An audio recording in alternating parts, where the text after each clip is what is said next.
पहला वीडियो में हम आपको बताए थे इंग्लिश का इतिहास। आज हम आते हैं इंग्लिश ग्रामर पर। पहले मैं क्षमा प्रार्थी हूँ जवाहर सर से कि थोड़ा सा विलम्ब हुआ, उसका कुछ व्यक्तिगत कारण था।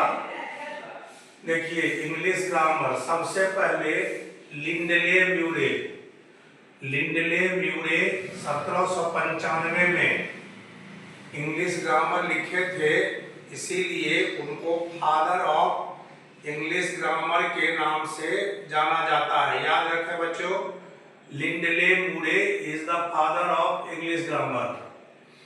अब there are two kinds of English grammar. English grammar के दो प्रकार होते हैं।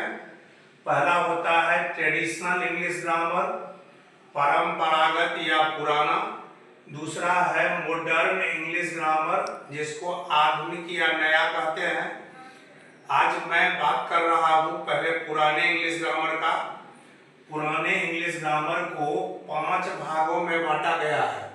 जैसे जैसे बच्चे सीखते हैं उसी के आधार पर है। सबसे पहला भाग है ऑर्थोग्राफी, वर्ण विचार, यानी यह हमको क्या देता है? Knowledge of letters. English grammar का वह भाग जो हमें अक्षरों का ज्ञान सिखाता है, वह नॉलेज ऑफ लेटर्स ऑर्थोग्राफी देता है। उसके बाद शब्द पर आते हैं, इटिमोलॉजी, इसको शब्द विचार कहते हैं, और यह शब्दों का ज्ञान नॉलेज ऑफ वर्ड्स देता है।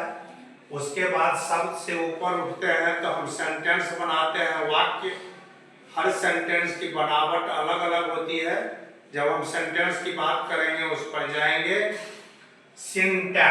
सिंटैक्स वाक्य विचार, यानी स्ट्रक्चर ऑफ सेंटेंस, वाक्य की बनावट जो देने वाला भाग होता है वह सिंटैक्स कहलाता है।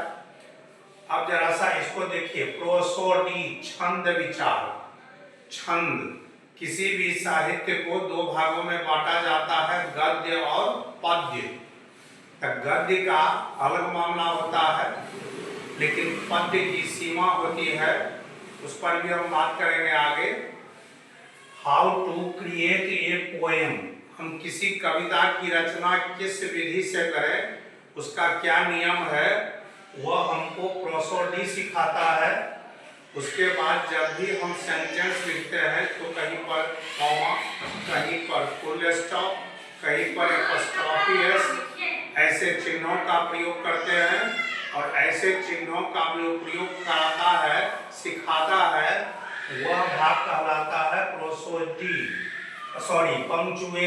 पंक्चुएशन। आज आप याद रखें, ऑर्थोग्राफी अक्षर सिखाता है, इटिमोलॉजी शब्द का ज्ञान देता है, सिंटैक्स वाक्य की बनावट देता है, प्रोसोडी कविता को रचने की कला बताता है, और पंक्चुएशन सेंटेंस में कहां पर किस चिन्हों का प्रयोग होता है वह बताता है। मैं कोशिश करूंगा लगातार आपको कुछ न कुछ देता रहूं। आज इतना आप देख लीजिए। धन्यवाद।